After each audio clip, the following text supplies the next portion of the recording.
Company lay off చేసినా లేకపోతే company నుంచి మీరు రిజైన్ చేసినా కానీ కొన్ని డాక్యుమెంట్స్ ఖచ్చితంగా కంపెనీలో ఉన్నప్పుడే మ్యాక్సిమం అన్ని తీసుకోవడానికి ప్రయత్నం చేయండి. కంపెనీ నుంచి బయటకు వచ్చిన తర్వాత నో వన్ విల్ రెస్పాండ్. ఇదైతే రియాలిటీ.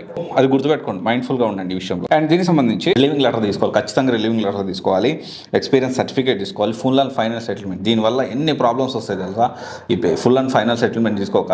సో చాలామంది జాబ్ వచ్చినా కానీ ఫుల్ అండ్ ఫైనల్ సెటిల్మెంట్ వెళ్ళి వీళ్ళు మనకు రెస్పాండ్ అవ్వరు. మనకు చాలా జాబులు పోయేదానికి చాలా మంది స్టూడెంట్స్ కూడా నా దగ్గరకు వచ్చిన వాళ్ళు కూడా ఉన్నారు. Okay, and full and final settlement important, form 16 important, salary slips important, PF details important.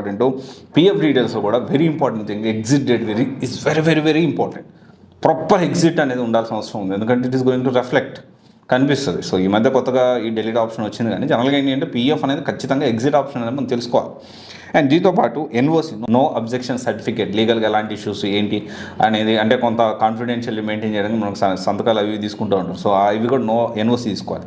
దీంతోపాటు మన జీతంలో నుంచి కట్ చేస్తూ ఉంటారు ఏంటి, ఈ మెడికల్ ఇన్సూరెన్స్ అని అవన్నీ ఇవన్నీ కట్ చేస్తూ ఉంటారు. దానికి సంబంధించిన మన డబ్బులు కట్ చేసినప్పుడు డెఫినెట్లీ మనం దానికి సంబంధించి తెలుసుకోవాల్సిన అవసరం ఉంది. అండ్ ఇంకోటి వచ్చేసి ఏంటి అంటే ఈ మొత్తం కూడా అండ్ మనకి ప్రాపర్గా టీడీఎస్ కడుతున్నారా లేదా దానికి సంబంధించిన డీటెయిల్స్ ఎవ్రీథింగ్ మనం తెలుసుకోవాల్సిన అవసరం ఉంది. ప్రతి ఒక్కటి కంపెనీ నుంచి బయట అడుగు ముందే కూర్చొని ఇది కావాలి ఇది అని చెప్పి చెక్ లిస్ట్ వేసుకొని ఆ కంపెనీ నుంచి అన్ని డాక్యుమెంట్స్ తీసుకోండి. కంపెనీ నుంచి బయటకు వచ్చారనుకోండి మీ మాట ఎవ్వరైనా